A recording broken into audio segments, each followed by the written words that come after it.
January 2, 2025, News Report 1.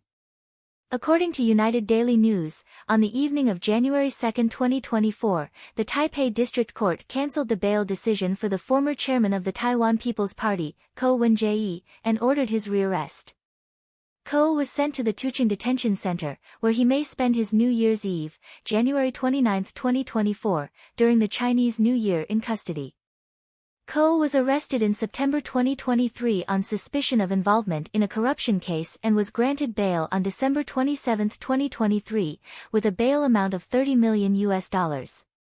However, prosecutors appealed the bail decision and requested an increase in the bail amount to $70 million. Although the court made a modification, prosecutors filed a second appeal. On January 1, 2024, the Taiwan High Court withdrew Ko Wen-jae's and other relevant defendants' bail decisions and ordered the Taipei District Court to rehear the case. The court's decision was based on concerns that Ko might contact witnesses during his bail, tamper with evidence, or collude with others.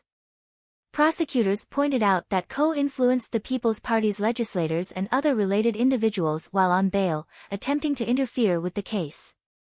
Ko countered that his supporters' influence did not dissipate after his arrest and argued that the court did not specify who he could or could not contact, calling this a loophole in the judge's decision. According to Taiwan's legal regulations, detention during the investigation period cannot exceed 2 months, and the maximum detention period before a trial begins is 15 months. Legal experts believe the case is complicated, and even if the detention period ends, the investigation may not be completed.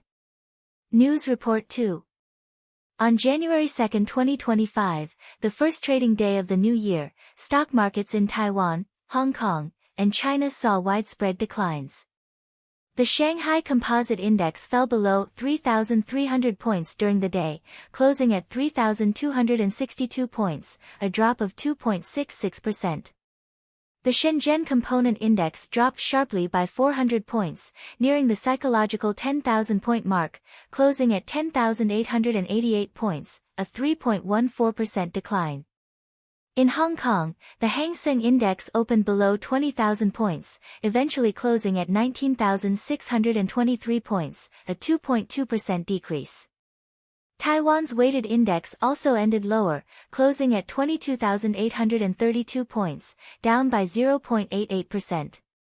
Meanwhile, the US dollar index rose to 108.75 on January 2, causing the Chinese yuan to weaken. The onshore yuan exchange rate closed at 7.2988, approaching 7.3, a decline of 0.6%. The offshore yuan fell as low as 7.3369 during the Asian session, then recovered slightly to 7.3352 by 8 a.m. Eastern Time. The yuan central parity rate was reported at 7.1879, an increase of 5 basis points.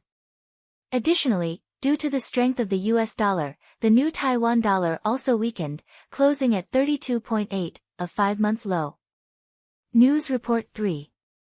According to the Sun newspaper, former Syrian President Bashar al-Assad recently suffered a poisoning incident in Russia. Sources revealed that Assad showed symptoms of suffocation and severe coughing on December 29, 2024, and received treatment on December 30. Tests showed the presence of toxins in his system. Fortunately, after treatment, Assad's condition has stabilized. In addition, reports suggest that Assad's wife, Asma, plans to divorce him and return to the United Kingdom. Asma holds dual nationality from both the UK and Syria. However, UK Foreign Secretary Lamy stated that Asma is not welcomed in the UK and does not enjoy any special privileges there. News Report 4. Voice of America reported on January 2, 2025, that 3 Filipino fishermen discovered a Chinese unmanned submersible on December 30, 2024, located 9 kilometers off the Philippines coastline, within its 12 nautical mile territorial waters. The submersible was marked with the HY-119 label, and the Philippine police noted that it was part of China's underwater navigation and communication system. The submersible, approximately 2 meters in length and yellow in color, resembled a torpedo, equipped with fins and monitoring and reconnaissance equipment. International Maritime Observer Powell remarked that this incident suggests China may plan to deploy submarines in Philippine waters in preparation for potential conflict. News Report 5. According to reports, on the night of January 1, 2025, at 11 p.m., a shooting occurred at a nightclub in the Queens area of New York City, injuring 11 people. New York police confirmed that the incident was not related to terrorism. Witnesses revealed that about 90 people were attending a private event inside the nightclub, while 15 others were waiting outside. During the incident, 3 or 4 men opened fire on the waiting crowd, shooting over 30 rounds before fleeing in a white BMW. The police are currently investigating the case. Earlier in the year, violent incidents had occurred in various parts of the U.S., including car attacks in New Orleans and explosions in Las Vegas, contributing to ongoing concerns over public safety. News Report 6. According to World Journal, New York City will implement a new congestion charge policy in Manhattan starting January 5, 2025. Under this policy, the fee for driving into Manhattan during peak hours will range from $9 to $13.50, while nighttime fees will range from $2.25 to $3.30. This new policy could add nearly $120 per month to the daily commuting expenses of workers. The policy has sparked controversy. Chinese residents from Queens and Brooklyn have expressed concerns that it will force out-of-town residents to reconsider working in New York, especially those with lower incomes. Many believe this policy is particularly unfair to low-income groups, as it will increase economic pressure, while wealthier individuals will be less affected. This inequality has led to broader discussions on fairness. News Report 7. According to the Beijing News, China has experienced a large-scale outbreak of respiratory diseases since December of last year, with 5 major respiratory diseases spreading simultaneously, including influenza, human metapneumovirus, the Wuhan pneumonia virus, pneumonia mycoplasma, and adenovirus. The concurrent spread of these diseases has led to a surge in patients visiting hospitals, especially in northern regions, causing overcrowding in hospitals. The Beijing CDC analyzed at the end of December and indicated that the number of respiratory infections in Beijing is on the rise, expecting a peak in early January this year. Meanwhile, pharmacy owners in Beijing reported a sharp increase in cold patients, leading to a shortage of cold medicines. This situation has drawn comparisons to the scenario after the lifting of the zero-COVID policy in 2022. This wave of respiratory disease transmission has placed significant pressure on both the public and healthcare systems, sparking discussions on public health policies and emergency responses. News Report 8. According to Nikkei Asia, from January to November 2024, China's exports to the United States accounted for 14.6% of its total exports, the lowest level since 2018. At the same time, China's exports to ASEAN rose to 16%, making it China's largest export destination. Nikkei noted that although China's exports to the U.S. appear to have decreased, this does not mean China is less dependent on the U.S., but rather that the export model has changed.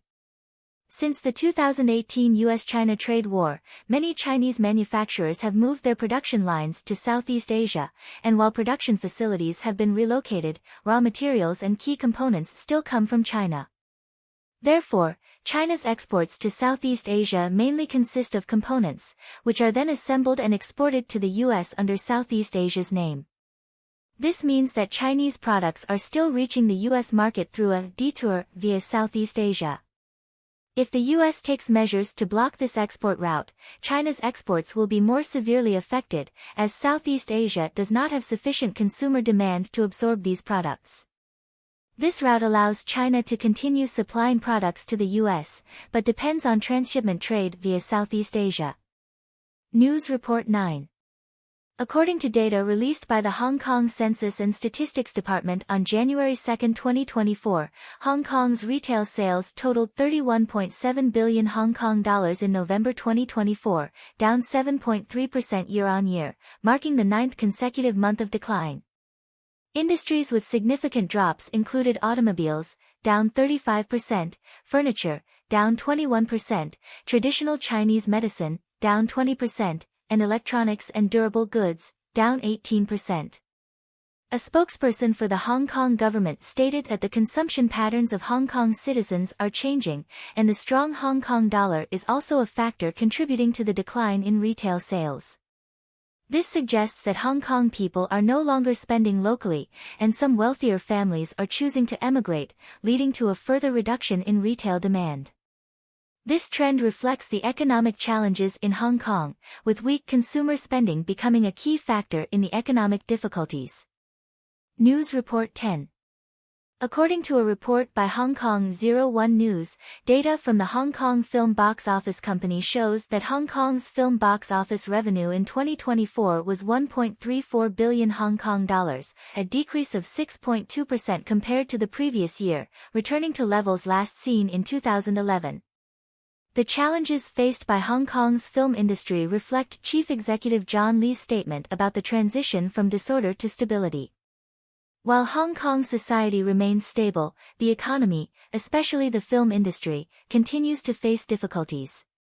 Furthermore, the Hong Kong film Breaking Hell set a record for the highest box office earnings of any Hong Kong film, reaching 130 million Hong Kong dollars. However, the overall shrinkage of the Hong Kong film market remains significant. Last year, 9 cinemas closed, with one being taken over by a chain cinema.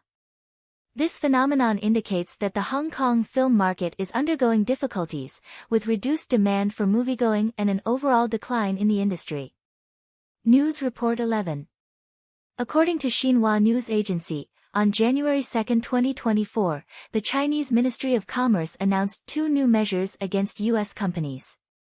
First, China placed 10 U.S. companies on the unreliable entity list, banning them from engaging in import and export activities with China. Second, 28 U.S. entities were placed on the export control list, prohibiting exports of relevant Chinese technologies and products to these entities. Most of the companies involved are U.S. defense contractors, such as Lockheed Martin, General Electric, Boeing Defense, and Raytheon. This move by China is seen as a response to the U.S., although these U.S. companies may not be heavily dependent on the Chinese market or exports, and some commentators believe the sanctions may be more symbolic. Additionally, on January 2, a ceremony was held in Beijing for the unveiling of the Human Community of Shared Destiny Research Center. The center's establishment aims to promote the concept of a community of shared destiny, proposed by Xi Jinping. She delivered a speech at the ceremony, positioning this concept as one of China's global geopolitical visions.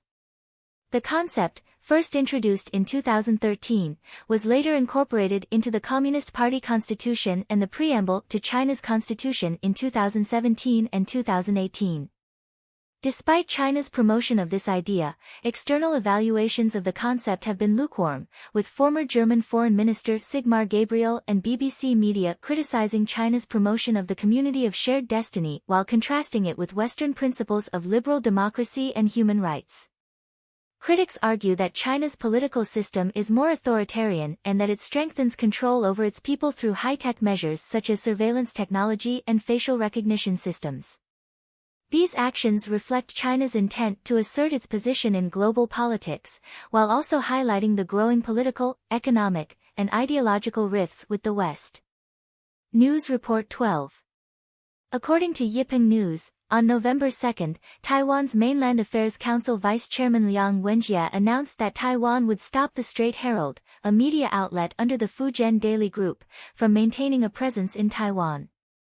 Liang stated that the Strait Herald was not just a news media organization but a united front entity, which had previously engaged in political interference through its Social Affairs Committee.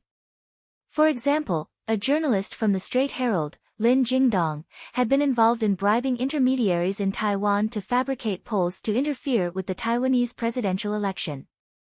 Currently, the Strait Herald has one journalist stationed in Taiwan, whose assignment is set to end on January 23, 2025. Liang emphasized that after this date, Taiwan would not renew the contract and would request the journalist to leave the island, with no new replacements being approved. This decision further intensifies the tensions in cross-strait relations and reflects the Taiwanese authorities' strict control over media coverage and influence from mainland China. News Report 13. According to a report by Interface News on January 2, 2024, the government of Datong City in Shaanxi Province announced the formation of a joint investigation team to probe individuals at Datong City's First People's Hospital who are suspected of being involved in baby trafficking. This incident exposed serious issues in the hospital's obstetrics and gynecology department, with individuals allegedly using intermediaries to sell babies and creating an underground baby market within the hospital. According to the Beijing News, the incident began in 2022 when a couple purchased a baby born by a 15-year-old girl for 68,000 yuan through an introduction by Dr. Wang Moqing from the hospital's obstetrics and gynecology department. During the girl's hospitalization, the involved individuals used her ID card to register the baby's birth. Datong's Pingqing District Prosecutor's Office previously ruled that Dr. Wang's actions were minor, so no prosecution was made. However, the exposure of this incident triggered a strong public reaction, particularly regarding whether the hospital was aware of or involved in the baby trafficking activities. Reports indicate that hospital janitor Wang Moyun acted as an intermediary in the baby trade, helping to find buyers and charging 60,000 to 80,000 yuan in fees. Even more shockingly, the hospital issued birth certificates for these babies, suggesting that the hospital was complicit in these illegal activities. This incident has not only led to questions about Datong City's First People's Hospital but also highlighted severe ethical and legal problems within China's medical institutions, increasing public concerns about hospital oversight and the protection of minors. The exposure of this scandal also underscores issues of corruption and illegality within parts of China's medical industry. News Report 14. According to Xinhua News Agency, the Guizhou Provincial Commission for Discipline Inspection announced on January 2, 2024, that Ding Xiongjuan, the former chairman of Kuaichao Mutai Group, is under investigation. Ding, 50 years old, served as the chairman of Kuaichao Mutai Group from September 2021 until he transferred to become the head of the Guizhou Provincial Market Supervision Administration in April 2023. His investigation has raised public concerns regarding Kuaichao Mutai Group's leadership, especially since his two predecessors, Yuan Renguo and Gao Weidong, were both sentenced to life imprisonment for corruption. Yuan passed away while serving his sentence, and Gao was sentenced during his tenure. Ding's investigation has led to further concerns about corruption and power struggles within Kuaichao Mutai's leadership. As one of China's most prominent high-end liquor brands, Kuaichao Mutai's leadership corruption scandals not only affect the company's image but also highlight governance issues in some state-owned enterprises in China.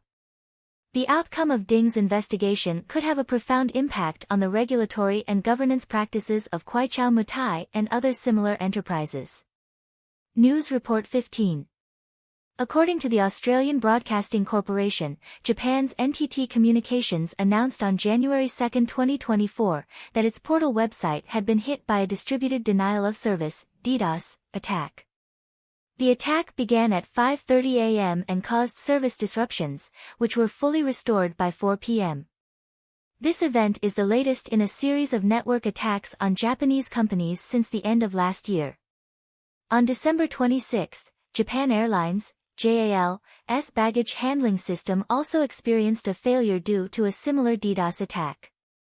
Additionally, several major banks in Japan, including Mitsubishi UFJ, Mizuho, and Sumitomo Mitsui Trust, have faced similar attacks, temporarily disrupting their online banking systems.